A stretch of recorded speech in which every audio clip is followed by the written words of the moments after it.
नमस्ते, आप सभी का स्वागत है मेरे इस चैनल में चिराग एस्ट्रोलॉजी। और हम बात कर रहे हैं पाप कर्तरी योग की, जो कि गुरु और शनि के राहु और शनि के बीच में गुरु के आने की वजह से हो रहा है। और ये हर लग्न के लिए, हर कुंडली के लिए, हर इंसान के लिए हो रहा है, बट सिर्फ लग्न के हिसाब से उसका स्थान अलग अलग है। सो अलग अलग स्थान में क्या इफेक्ट्स होंगे हर लग्न के हिसाब से, और यहाँ पर हम लग्न के हिसाब से जाएंगे, राशि के हिसाब से नहीं। क्योंकि लग्न आपका बर्थ चार्ट है, बर्थ चार्ट में ये योग कहाँ पर बन रहा है, कौन से स्थान में हो रहा है, उसके अकॉर्डिंग आपको रिजल्ट्स क्या मिल रहे हैं, हम उसी की बात करें।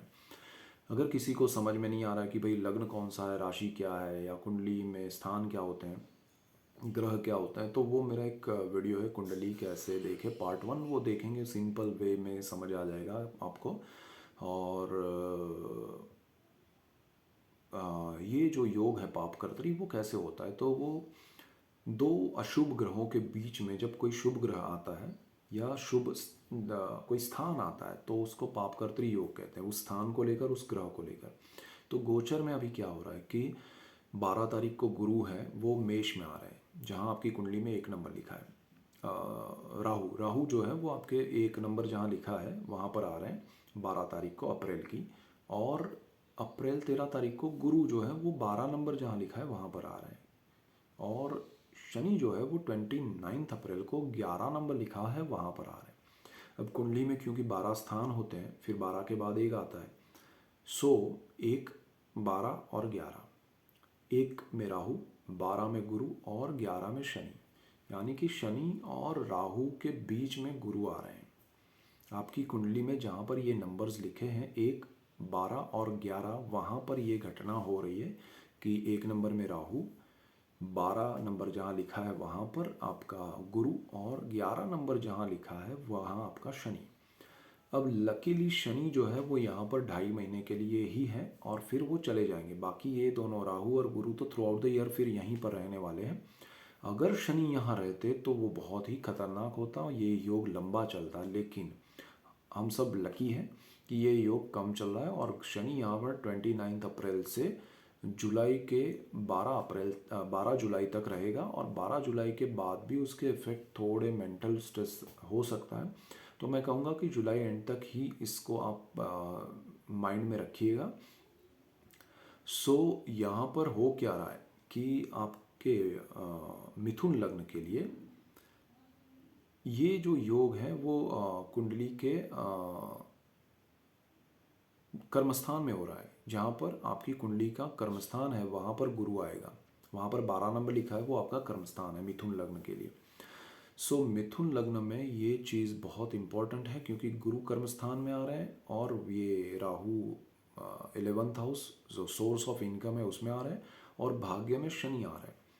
सो शनि और राहु के बीच में कर्मस्थान और कर्मस्थान का मालिक दोनों आ रहे हैं। गुरु जो है वो 10th हाउस लॉर्ड भी है, और 10th हाउस में वो खुद भी है। सो ये आपके कर्मस्थान को कैप्चर कर रहा है। बहुत से लोगों को, मिथुन लग्न वाले बहुत से लोगों को परेशानी हो सकती है कि उनका काम जो है वो या तो डिस्ट्रॉय हो सकता है, बदल सकता है, कम हो सकता है, और उसमें उनको समझ में नहीं आएगा कि हो क्या रहा है। बहुत एक्सट्रीम लेवल पे आपका अगर चार्ट अच्छा रहा और दशाएं अच्छी रही तो कुछ ज़्यादा इफेक्ट नहीं होंगे, या फिर जो भी बदलाव आएगा वो आपके लिए पॉजिटिव हो सकता है। अगर आपके चार्ट में दशाएं और समय और कृपा रही तो आपके लिए अच्छा होगा। अदरवाइज़ ये समय में आपके लिए कर्मस्थान को लेकर बहुत बड़े बदलाव, चेंजेस आ सकते हैं। सो यहाँ पर ध्यान क्या रखना है, देखिए रेमेडीज़ क्या है, और लोग पूछते हैं उपाय क्या है। उपाय वही होते हैं जो उसमें ध्यान रखना है, उन उन चीज़ों को नहीं करना है जो प्रॉब्लम क्रिएट कर सकती है, जो मूवमेंट के हिसाब से। अब वो होना है तो होके रहेगा, लेकिन हमें पता है, एस्ट्रोलॉजिकली हमें पता है कि भाई ये चीज़ होगी तो ये प्रॉब्लम आएगा, उसको हम बने उतना अवॉइड करें। और हमें पता है तो हमें वो झटका कम लगता है, और उस समय को शांति से निकालना है, ओवर रिएक्ट नहीं करना है, या किसी भी चीज़ को ज़्यादा स्ट्रेसफुल रह के नहीं करना है, या हाइपर उसमें रह के, टेंशन में रह के या गुस्से में रह के नहीं करना है। सो वो समय को निकालना है, सबसे बड़ी रेमेडी वो है। क्या इफ़ेक्ट्स होंगे, तो कर्मस्थान में आपके लिए प्रॉब्लम्स आ सकते हैं। आप जो भी काम कर रहे हैं, आप जो भी जॉब कर रहे हैं, बिजनेस कर रहे हैं, कुछ भी कर रहे हैं, ये समय आपके लिए कुछ नहीं करने का समय है।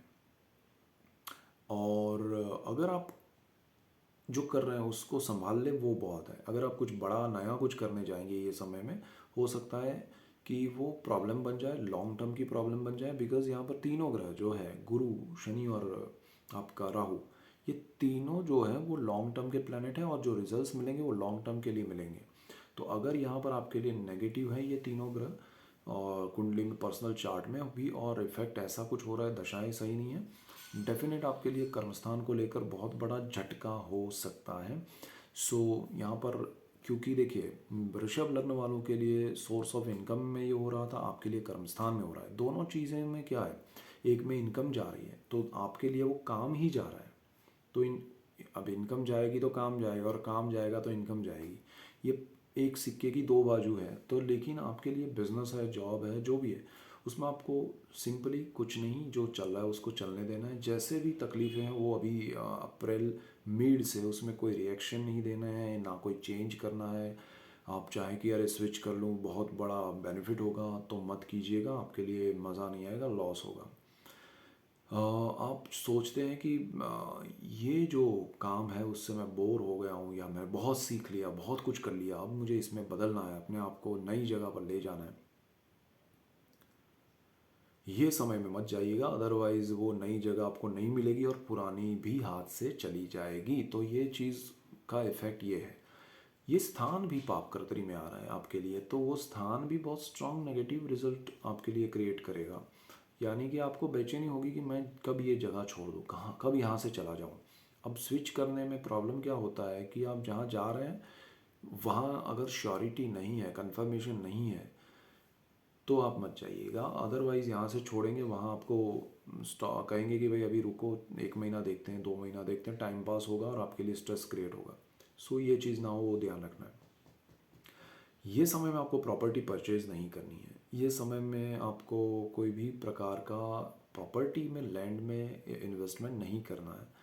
वो आपके लिए मज़ा नहीं आएगा, उसमें आपको डेफिनेट तकलीफ़ हो सकती है, स्ट्रेस क्रिएट हो सकता है, ईएमआई का प्रॉब्लम आ सकता है, या इन शॉर्ट उसमें प्रॉब्लम आएगा, या सही जगह नहीं मिलेगी आपको।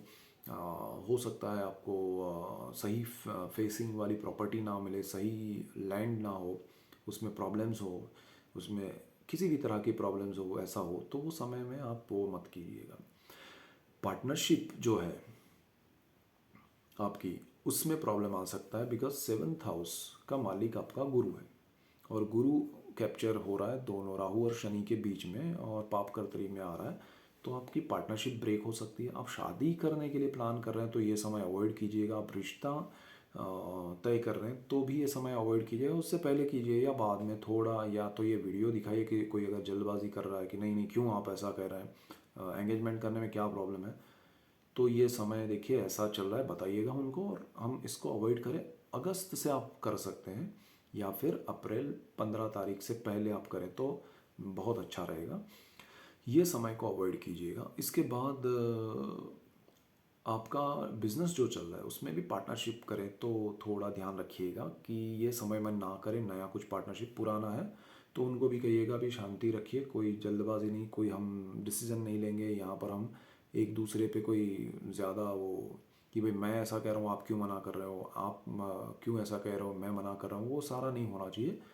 ये समय निकालिएगा, क्योंकि बड़ा इन्वेस्टमेंट आपको प्रॉब्लम कर सकता है, पार्टनरशिप ब्रेक भी हो सकती है। सो ये चीज़ होगी। तीसरा ये है कि जिनका शादी हो चुका है उनको भी थोड़ा ध्यान देना। ये समय में आप कोई बड़े डिसीजन जॉइंट वेंचर में मत लीजिएगा, जॉइंट इवेंट में मत लीजिएगा, फैमिली प्लानिंग में भी मत लीजिएगा, तो बेटर रहेगा। बिकॉज उसके रिजल्ट्स लॉन्ग टर्म के लिए नया नहीं अच्छे मिले, ऐसा भी हो सकता है। सो थोड़ा ध्यान रखना है। यहाँ पर आपका केतु जो है ना वो 5th हाउस में है, इसीलिए संतान भाव को लेके भी वो थोड़े प्रॉब्लम्स क्रिएट कर सकता है। तो फैमिली प्लानिंग में थोड़ा आप ये समय को तो अवॉइड कीजिएगा। डिपेंड करेगा आपके पर्सनल चार्ट पे, उसके बाद वाले समय में वो ठीक है, अगस्त के बाद का। तो अदरवाइज़ ये समय में थोड़ा आपको प्रॉब्लम्स, हर्डल्स आएंगे लाइफ में। सडन कुछ चीज़ें ऐसी होंगी जो अनएक्सपेक्टेड है, और पर्सनल लेवल पे ये हो रहा है। दूसरी तरफ आपके कर्मस्थान में वो कैप्चर हो रहा है, ये योग बन रहा है पाप कर्तरी, तो उसको लेकर स्ट्रेस क्रिएट होगा। तो मज़ा नहीं आएगा। यहाँ पर आपका जो गुरु है, यानी कि गुरु और गुरु का घर दोनों कैप्चर हो रहे हैं पाप करदरी में। कर्मस्थान, जो लोग टीचर्स हैं, जो लोग पढ़ाते हैं, जो लोग स्टूडेंट्स हैं, उन सबको ये चीज़ संभालनी है कि ये समय में कोई भी बड़ा कॉलेज में चेंज करना है, मैं दूसरे ब्रांच में जाना चाहता हूँ, दूसरी जगह पर कॉलेज, दूसरे शहर के कॉलेज में जाना चाहता हूँ, या पढ़ाई दूसरी कुछ करना चाहता हूँ, दूसरे देश में जाना चाहता हूँ, या फिर जो लोग पढ़ाते हैं वो टीचर्स, प्रोफेसर्स, कोच, उनको भी ध्यान रखना पड़ेगा। उनका जॉब जा सकता है अगर उन्होंने ये समय नहीं संभाला, या वो सोचते हैं कि इसमें क्या है, मैं अभी बदल लूँगा दूसरी जगह, तो ये समय में मत कीजिए, अदरवाइज़ आपके लिए प्रॉब्लम्स और हर्डल्स आ सकते हैं। हायर डिग्रीज़ में जो लोग जाना चाहते हैं वो भी थोड़े कॉन्शियस रहे, उनको वो डिग्री शायद ये समय में नहीं मिले। अब अगस्त के बाद अगर है समय आपका रिजल्ट्स में, तो वो अच्छे आएंगे। अगस्त मतलब मई जून जुलाई में स्ट्रॉन्ग नेगेटिव रिजल्ट्स आ सकते हैं। इवन जुलाई मिड तक है ये योग, बट मैं एंड तक ये कहूँगा, बिकॉज इफेक्ट चलेंगे इसके। बड़े इन्वेस्टमेंट करने जा रहे हैं तो रुकिएगा, और ख़ासकर आपके प्रोफेशनल लेवल पे जो लोग बिज़नेस में हैं, वो इवन जो लोग जॉब कर रहे हैं और बिज़नेस में जाना चाहते हैं वो भी, तो यहाँ से जंप कहीं भी आप कर रहे हैं तो ये समय में मत कीजिएगा, वरना जहाँ करेंगे वहाँ कोई नहीं होगा, आप अकेले जंप करके बैठेंगे और लगेगा अरे मैं कहाँ आ गया। सो प्रैक्टिकली ये समय आपके लिए सही कुछ नहीं करने का डिसीज़न अच्छा रहेगा। कुछ नहीं करना यानी कि बदलाव की मैं बात कर रहा हूँ, और जो चल रहा है उसको मैनेज करना है किसी भी तरह से, चाहे वो स्ट्रेसफुल या कैसा हो। बट इससे ज़्यादा स्ट्रेस अगर आप ये जो चल रहा है उसको अवॉइड करेंगे तो हो सकता है। अब मैं ये भी कहूँगा कि जहाँ आप काम कर रहे हैं वहाँ पर भी आपको ये हो सकता है कि काम आपका कंटिन्यू रहे, आपका जॉब नहीं जाए, आपका बिजनेस चलता रहे, लेकिन इतना आसान जो चल रहा है वो नहीं होगा। उस समय में हर्डल्स आएंगे, प्रोजेक्ट्स ऐसे आएंगे जो आपको प्रॉब्लम क्रिएट करे, स्ट्रेस क्रिएट करे।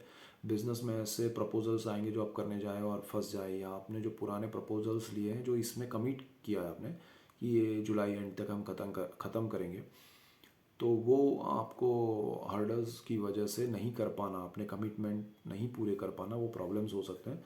सो ये सारी चीज़ें यहाँ पर हो सकती है, थोड़ा उस पर ध्यान देना है।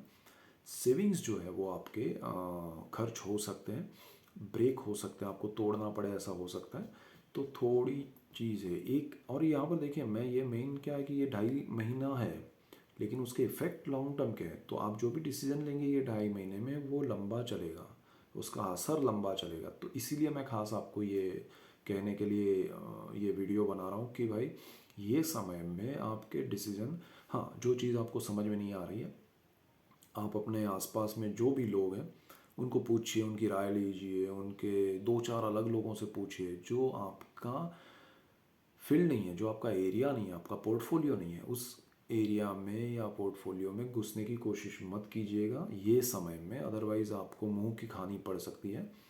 आप बिज़नेस में भी जो आपको पता ही नहीं है, किसी के कहने पे सिर्फ अपना पैसा इन्वेस्ट कर रहे हैं, या आप सीधे उसमें जंप कर रहे हैं, तो वो भी आपके लिए अच्छा नहीं है, आपको प्रॉब्लम आ सकती है। सो ये समय को इन शॉर्ट आपको अवॉइड इस तरह से करना है कि आप, हाँ अगर रेमेडीज़ में ये सब भी रेमेडीज़ ही हैं, लेकिन अगर आपको अलग से करना है तो आप महादेव का नाम ले सकते हैं, उनका कोई भी मंत्र स्तोत्र पूजा कर सकते हैं शिव जी की, आपके लिए बहुत अच्छा रहेगा। अदरवाइज़ आपको कुछ जो चल रहा है उसको किस तरह से, स्ट्रेसफुल हो तो भी मैनेज करना है, स्ट्रेस नहीं होगा तो स्ट्रेस आने वाला है ये सोच के चलना है ये समय में, और जो स्ट्रेस आएगा उसको हैंडल करना है। और कुछ नहीं है, स्ट्रेस को आपको उसको स्ट्रेस नहीं समझना है, बिकॉज ये टाइम बीइंग इफेक्ट है, एक्सेप्ट करना है कि हाँ ऐसा ही होगा।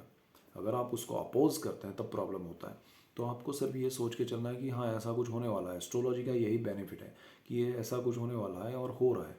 सो और इसका समय भी हमें पता है कि ये अवधि है मई जून जुलाई, तो फिर उसको शांत मन से एक्सेप्ट करके निकालिए, ये भी एक रास्ता है। सो ये मेजर पॉइंट्स थे आपको समझने के लिए मिथुन लग्न वालों। और क्योंकि मिथुन बुध का लग्न है, लग्नेश आपका न्यूट्रल प्लैनेट है, वो अगर कहीं मीन में बैठा है, मीन यानी कि 12 नंबर जहाँ पर गुरु है वहाँ आ रहा है, वहीं पर अगर बुध है, तो क्योंकि बुध वहाँ पर नीच राशि है बुध की, इसीलिए मिथुन लग्न के लिए ये ज़्यादा नेगेटिव इफेक्ट हो जाता है गुरु का ये पाप कर त्रियोग, बिकॉज उसी में बुध जो है नीच तत्व में चला नीचत्व प्राप्त करता है, सो नेगेटिव हो जाता है। तो यहाँ पर आपको बुध भी अगर वहाँ पर है तो ज़्यादा कॉन्शियस रहना है, स्ट्रेस ज़्यादा क्रिएट ना हो, बड़े डिसीजन ना हो, रॉन्ग आप दिशा ना पकड़ लें किसी की राय में या किसी की सोच में आके, चाहे स्टूडेंट्स हो, बिकॉज केतु आपका 5th हाउस में है, और बाकी सब चीज़ें जो है स्टॉक मार्केट वाले भी संभाले, बिकॉज केतु आपका 5th हाउस में है, ये पर्टिकुलर टाइम आपके लिए डेंजर हो सकता है। So that's it for today, keep watching Chirag astrology, thank you for watching, God bless you and goodbye, thank you.